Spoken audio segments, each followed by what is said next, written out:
আমরা গ্রেপ্তার করে দিচ্ছি, কিন্তু তারা জামিন পেয়ে যাচ্ছে অজানা কারণে। ৪৫ বার সে জেলে গিয়েছে এবং ৪৫ বারেই ৩ মাস ৪ মাস ৫ মাস পর পর সে জামিন নিয়ে চলে এসেছে। বাংলাদেশ পুলিশের পার্কিং স্থলে একটা কালো ওয়াকি টকি সেট, বাংলাদেশ পুলিশের লোগোযুক্ত একটা হ্যান্ডকাপ, গাড়ির 2টা বোয়ার নাম্বার প্লেট, 3টি র্যাব লেখা বেস্ট, 1টি ডিবি লেখা বেস্ট, 2টি রিফ্লেক্টিং বেস্ট, 5টি কালো রঙের রিফ্লেক্টিং স্টিকার, 5টি হলুদ রঙের রিফ্লেক্টিং স্টিকার, 1টি কালো রঙের পিস্তল কভার, একটা খেলনা পিস্তল, 3টা স্মার্টফোন এবং কিছু রাউটার।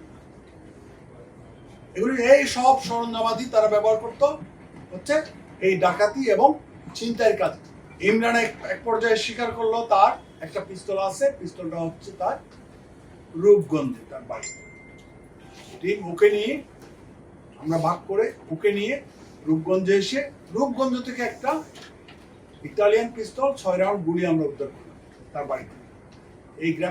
ওই উদ্ধার করে ওখানে জব্দ তালিকা করা হলো। এই সকল মালামাল কিন্তু বিভিন্ন জায়গায় আমাদের এই জব্দ তালিকা হচ্ছিল। মে মাসে যাত্রাবাড়িতে একটা 23,20,000 টাকার একটা ছিনতাই হয়েছিল। 4 জন মিলে আপনার যাত্রাবাড়ি এলাকাতে একটা 23,20,000 টাকার একটা ছিনতাই হয়েছিল। ওই ছিনতাইয়ের এটা ওখানে আমরা 4 জনকে গ্রেপ্তার করছিলাম, 3 জনকে গ্রেপ্তার করছিলাম, 6 জন আসামি ছিল, 3 জন 164 এবং সেখানে নাম বলেছিল হচ্ছে এই তৈয়বের নাম বলেছিল এবং পাবেল সর্দারের নাম বলেছিল 164 ওই মামলা।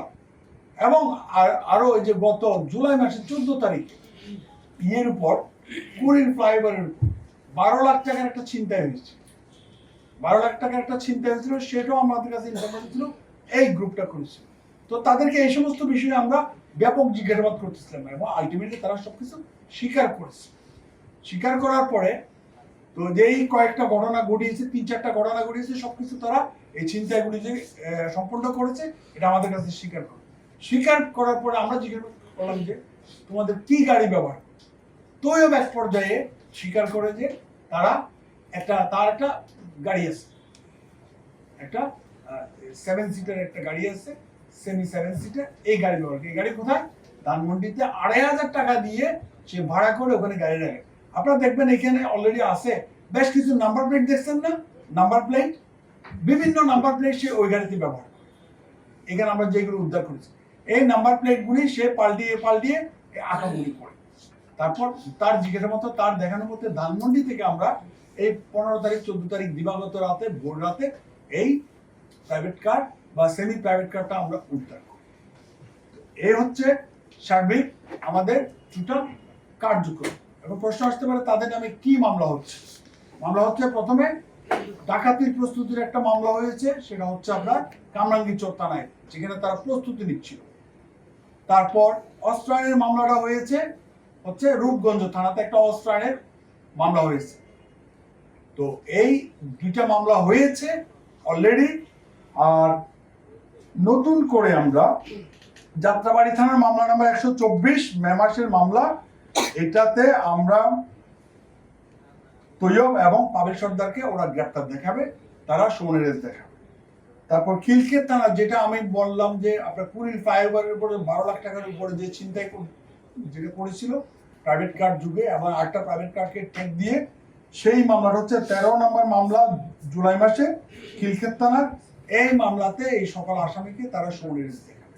45 বার সে জেলে গিয়েছে এবং 45 বারেই 3 মাস 4 মাস 5 মাস পর পর সে জামিন নিয়ে চলে এসেছে। আমাদের দুর্ভাগ্য হচ্ছে আমরা বারবার ধরে দিচ্ছি, আমরা গ্রেপ্তার করে দিচ্ছি, কিন্তু তারা জামিন পেয়ে যাচ্ছে অজানা কারণে। তার বাড়ি হচ্ছে মাদারীপুর। তো আমরা তাকে অনেকদিন ধরে খুঁজতেছিলাম। তার যদিও বা 45টা মামলা, সে কিন্তু জামিনে ছিল। বেশ কিছুদিন আগ থেকে সে জামিনে, তার একটা গ্রুপ ছিল, এই ইনফরমেশনটা আমাদের কাছে ছিল।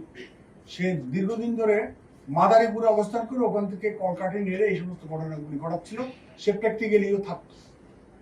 তো আমরা গত 13 তারিখ দিবাগত রাতে আমরা খবর পেলাম যে সে তার দলবল নিয়ে কামরাঙ্গীরচরের দুরানি ব্রিজের দক্ষিণ পাশে ডাকাতির প্রস্তুতি নিচ্ছে, প্রিপারেশন নিচ্ছে। এই ইনফরমেশনটা আমরা যখন পাই, তাৎক্ষণিকভাবে আমার ইনফরমেশনটা আমি পেয়েছিলাম। পাওয়ার পরে আমি এসি লালবাগ জুয়েল চাকমাকে রেসপন্সিবিলিটি দিই। জুয়েল চাকমাকে বললাম যে দ্রুত তুমি ওখানে যাও, তোমার টিম নিয়ে ওদেরকে গ্রেপ্তার করো। এখানে তৈয়ব ডাকাত তার দলবল নিয়ে ডাকাতির প্রস্তুতি নিচ্ছে। সে যায়, সে যাওয়ার পরে তার টিম নিয়ে যাওয়ার পরে সে প্রথমে তৈয়ব ডাকাতকে গ্রেপ্তার করে। গ্রেপ্তার করার পরে ইন দ্য মিন টাইম তারা একটা স্কেটার ছিল, বাকিরা পালিয়ে যায়। তৈয়ব ডাকাতকে তাৎক্ষণিকভাবে গ্রেপ্তার করে। গ্রেপ্তার করার পরে তার পকেট সার্চ করে। পকেট সার্চ করার পর তার 2টা মোবাইল পাওয়া যায়, একটা পকেট রাউটার পাওয়া যায়। আপনারা ইন দ্য মিন টাইম জানেন যে সন্ত্রাসীরা বা ছিনতাইকারীরা এদের পকেট রাউটার ব্যবহার করছে যেন আমরা তাদেরকে ট্র্যাক করতে না পারি। তো পকেট রাউটার সহ তাকে গ্রেপ্তার করা হয়। গ্রেপ্তার করে তাকে জিজ্ঞাসাবাদ করা হয়। জিজ্ঞাসাবাদের এক পর্যায়ে থেকে অনেকক্ষণ ধরে জিজ্ঞাসাবাদ করা হয় ওই গাড়িতেই। জিজ্ঞাসাবাদের এক পর্যায়ে সে স্বীকার করে। ইন দ্য মিন টাইম আমরা তাকে নিয়ে, সে কিন্তু আমাদেরকে বলে না তার এই যে এটা কোথায় গেছে। আমার টিম একবার কনফিউজ করছে, ওকে কনফিউজ করে বলতেছে ইয়েতে নিয়ে গেছে, গাজীপুর নিয়ে গেছে। ওরা গাজীপুর যাবে, এখান থেকে যাবে গাজীপুর। ওরা টিম নিয়ে চলে গেছে গাজীপুর। ওখানে সারা রাত মোটামুটি গভীর রাত পর্যন্ত ঘোরাঘুরি করার পরে পায়নি। না পাওয়ার পরে আরো জিজ্ঞাসাবাদের প্রেক্ষিতে তৈয়ব সে স্বীকার করে যে উত্তরখানে তার এক সহযোগী ওখান থেকে যে পালিয়ে গেল পাবেল, এই পাবেল উত্তরখানে আসে ভোরের দিকে। উত্তরখানে যখন আসে সে ওখান থেকে ব্যাক করলো, ওকে নিয়ে ব্যাক করলো ঠিক পাবেলকে ওর বাড়িতে পাওয়ার পরে পাবেলকে গ্রেপ্তার করলো তার ঘরে, টি শার্ট ঘরে। গ্রেপ্তার করার পরে তার এখান থেকেই পাওয়া গেল হচ্ছে পাবেল সর্দার ওর নাম।